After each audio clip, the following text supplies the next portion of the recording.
and welcome to Melanie23's channel. I'm sorry about that too. I'm sorry this video was cut into two, but if you guys heard, there was someone at the door. So I think I left you guys at the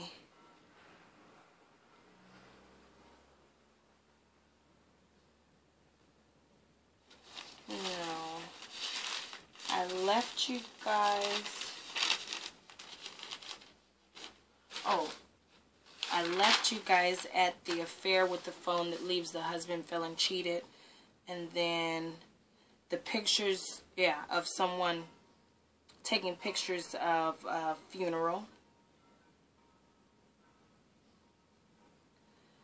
Let's see.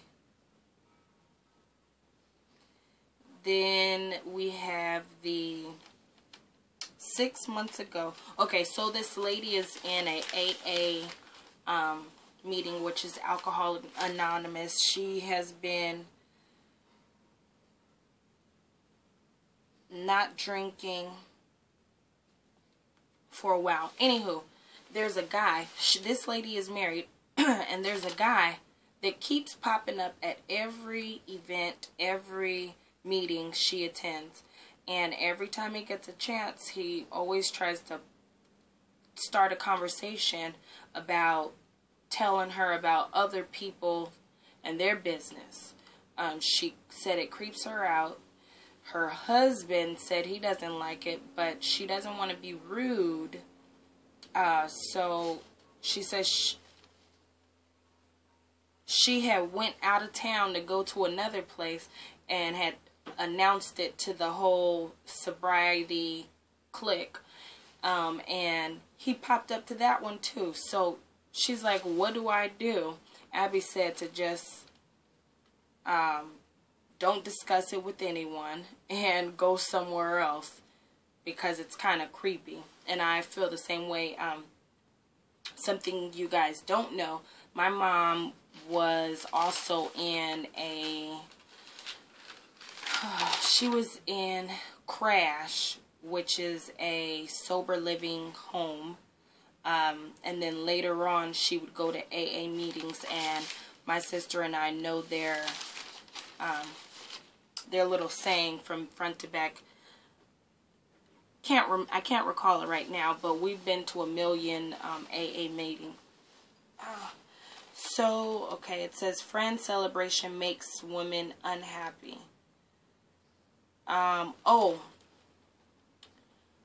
There was a lady. Anywho, she's ignored her birthday for the last 10 years. Just recently started working somewhere different. And for her birthday, she just wants to be left alone. She normally goes out on a vacation or something like that by herself. This guy at her job, for the first year, she had already told him, hey, I like to be by myself on my birthday. So this fool did a surprise party at her job, which she didn't like, obviously, because she's writing Abby, but she's saying her birthday is coming up soon. What should she do? She doesn't want to offend anyone or anything, but he's not being respectful to her wishes. So Abby said, this guy might be great, but it appears to me he's insensitive when it comes to respecting the feelings of others. Before your next birthday, remind him that you prefer not to celebrate or acknowledge it. A good friend should listen and respect the other person's wishes instead of trying to impose his or her will, and don't be shy about saying so. I'm all for it. That's exactly the way I feel about that situation. Abby said it well. You know, if you're my friend, I'm your friend. You know how I am. If I say one thing, please do not push me to another. It says, I am one of 4 sisters, 2 of my sisters and their husbands. Oh, this is I'm going to read this one. It says, I am one of 4 sisters, 2 of my sisters, their husbands, and I want to plan a trip to Italy. We do not want to include our 4th sister and her husband. None of us like him or can forgive him how he has abused her in the past. For her sake, we tolerate him at family gatherings and holidays, but none of us want to be with him for an extended period. We also don't think his health would allow him to do a lot of the things we want to do on this vacation. How do we plan this trip while excluding our sister and her husband without hurting her feelings or causing a big family blow up? Should we just not mention it, or should we tell her she's invited but not her husband? Please advise. It says, secrets like this have a way of getting out. It might be a slip of the tongue by one of your sisters or their husbands or some other relative who knows about the trip. Surely your sister knows how you feel about her husband, so it won't be a shock if you tell her she is invited but he is not. Under the circumstances, I doubt if she will join you, and there will probably be hurt feelings, but sneaking this past her would be like trying to smuggle dawn past a rooster, and I don't think it would be long before she finds out anyway. Now, I can testify to that. I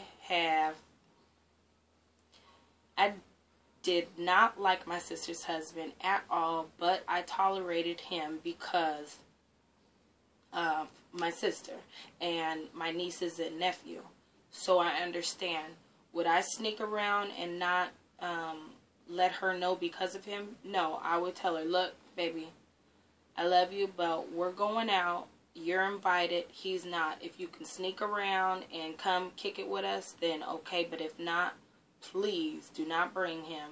And, you know, whatever way she wants to take it, she could take it, because she knows already what it is. And my family, we don't really play around like that. So she knows it would be best not to bring him around, or else.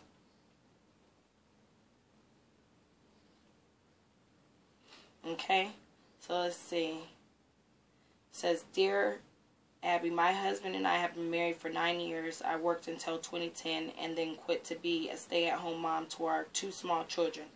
Oh, this is a good one. Because I no longer work, I watch what I spend, but my husband never lets me forget that he is the wage earner.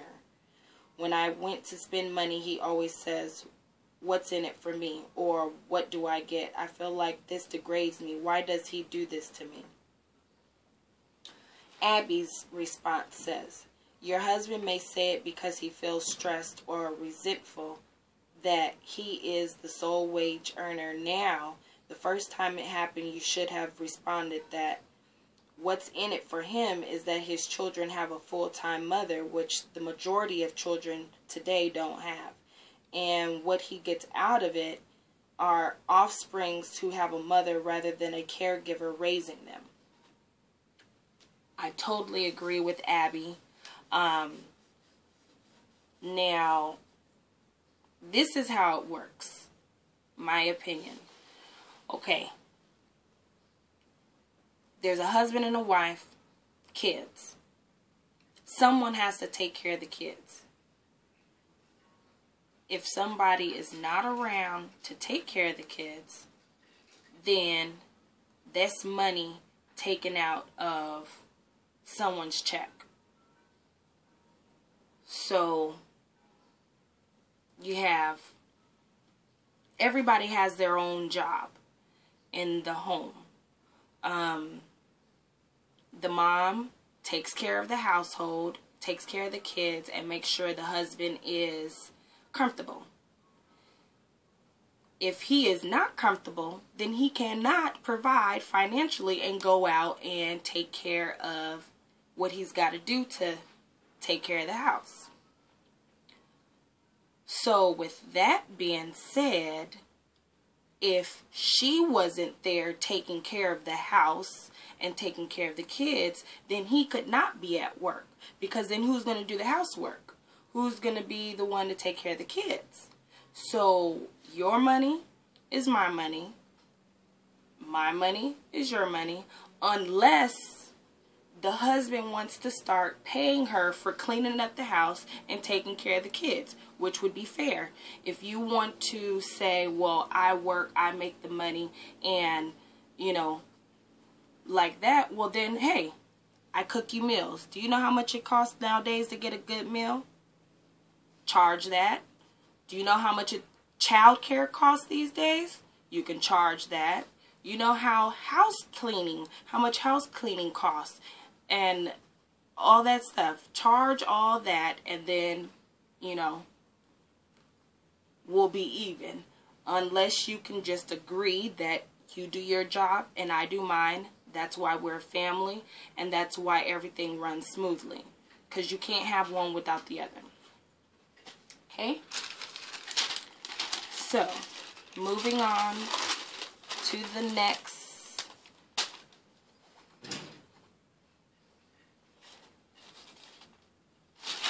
Let's see.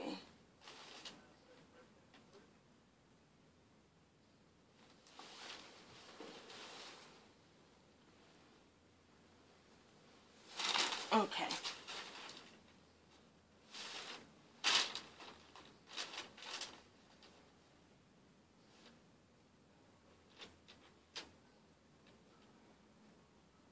Aww. Says a woman was struck by a southbound Amtrak train and killed in Carlsbad Thursday afternoon. The incident occurred, okay, blah, blah, blah. It says investigators determined the woman walked through the pedestrian gate on the west side of the station into the path, and on the oncoming train, the woman died at the scene. It said that the lady got stuck. I guess I didn't read this one. Oh, this is today's, that's why. Yeah, I didn't get to read this one. So, we're moving on. Oh, everybody's heard about this. This is the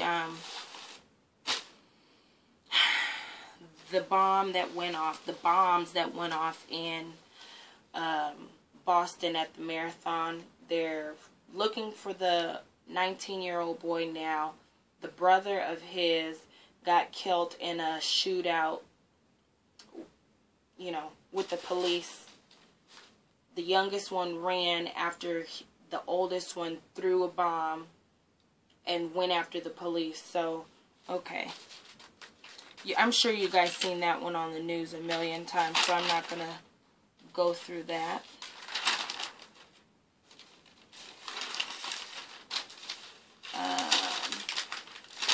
Oh, yeah. And that ding-dong that sent poison to our president and whoever that other guy is, he's dumb. Come on now, he's an impersonator of Elvis. Really? That's all I gotta say. Alright. So look, there's a, you know, everybody's cities, everybody's state doesn't have a lot of money. Everybody's in debt. So there's a neighborhood in Point Loma. They've been begging the city for a stop sign here on this street on Jennings. One day, people just woke up and seen a stop sign there. It was one of the neighbors who put it up. So how he got it there, I don't know. Or if he made it himself. But, you know, sometimes it takes that. Sometimes when you can't get, if nobody can do a job better than you can. So, you know, instead of waiting around for other people to do it, just handle it. If you can, do what you got to do.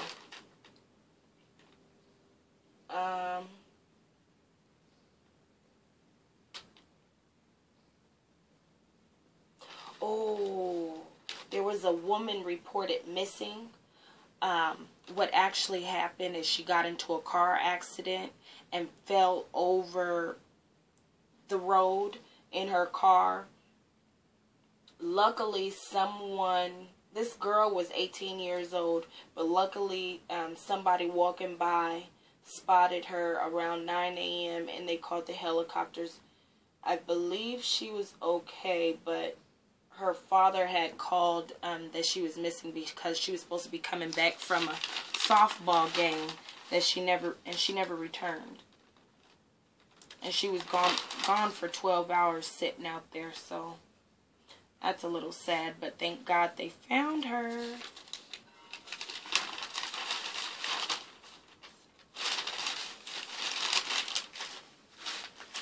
Okay.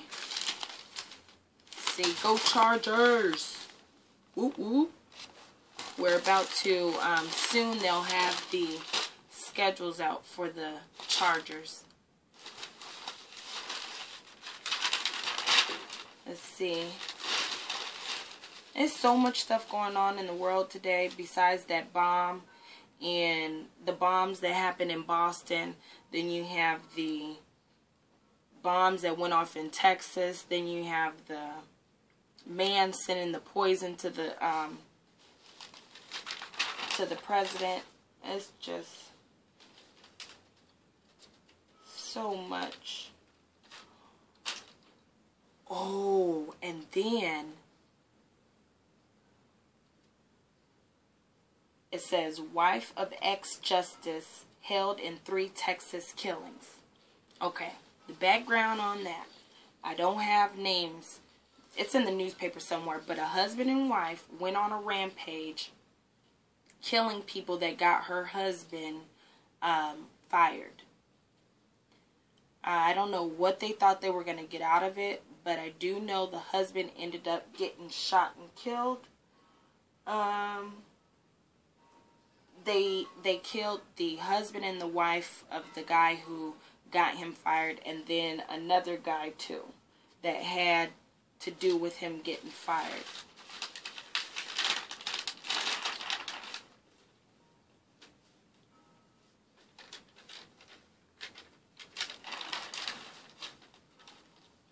Oh, and you know what's so dumb about that guy who sent the poison?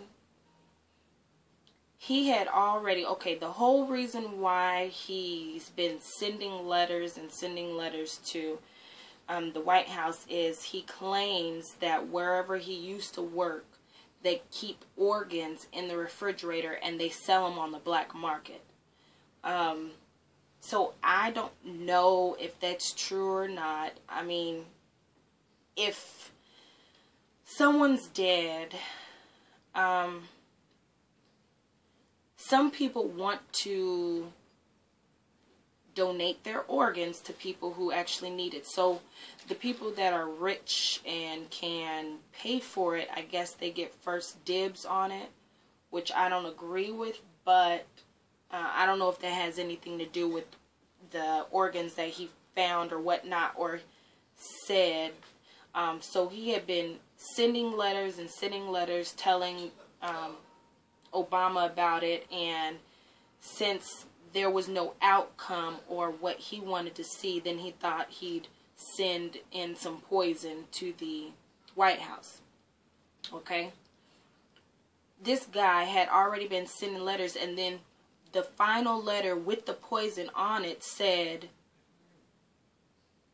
KC approves this message. And the guy's name was KC.